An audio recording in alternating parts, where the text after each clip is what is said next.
Планников. Далее. Это какой столб у нас по счету? 4-й столб. Следующая вера, лиум ля-ахир, вера в последний день. Что это значит? Верить в последний день. Вера в последний день. Минимум человек должен верить, что после этой жизни есть истинная жизнь, есть возвращение к Аллаху Субхану ва Тааля, есть суд, есть расчет, есть рай и ад. Вот это минимум. Что про человека можно было сказать, у него есть тот минимум имана, чтобы он стал мусульманином. Хорошо? Вообще же вера в последний день включает в себя, это очень важно. Многие не знают это определение. Когда спрашивают, что значит вера в последний день, говорят разные вещи.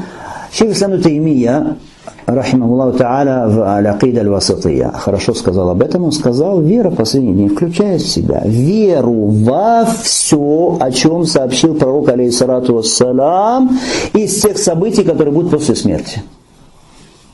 Во все сообщения пророка, алейхиссалату вассалям, о том, что происходит после смерти. А сюда входит, соответственно, что? Выход души из тела.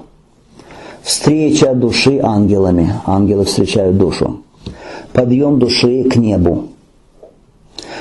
Открытие для души небесных врат.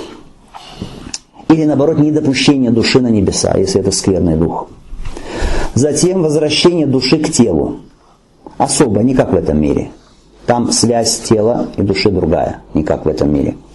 Затем слышание человеком шагов, удаляющихся шагов, звука шагов тех людей, которые похоронили его и уходят от места его захоронения или погребения.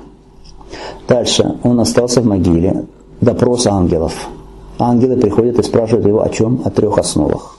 О 3 основах Саласатуль Усуль, которые мы с вами сейчас изучаем.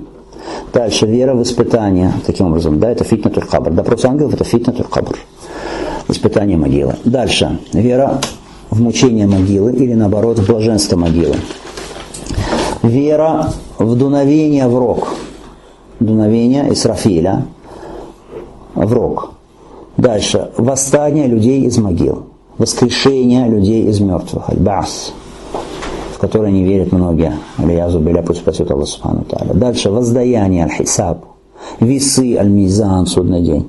Свитки, сухов, которые будут раздаваться с записями дела людей. То, что было зафиксировано, все из того, что он сделал в течение своей жизни. Мост, сират, который будет проложен над хребтом ада. Джанна, джаханнам, вера в рай, вера в ад. Шафаа, заступничество Мухаммада саллаллаху алейхи ва саллям. За кого? За верующих, за единобожников. Аль-Хауд, водоем. Водоем пророка, алейхиссалату вассалям, и других пророков. Ру'ятуль му'минин ли раббихим. Лицезрение верующими их Господа. В судный день, на площадях судного дня и в раю. И это самое высокое из наслаждений, которые могут быть даны человеку. Самое высокое из блаженств, пусть Аллах Субхану ва Тааля позволит нам узреть его лик. Это вера в последний день. Говоря кратко, вера во все, о чем сообщается в Коране и в Сунне, из тех событий, что последуют после смерти человека.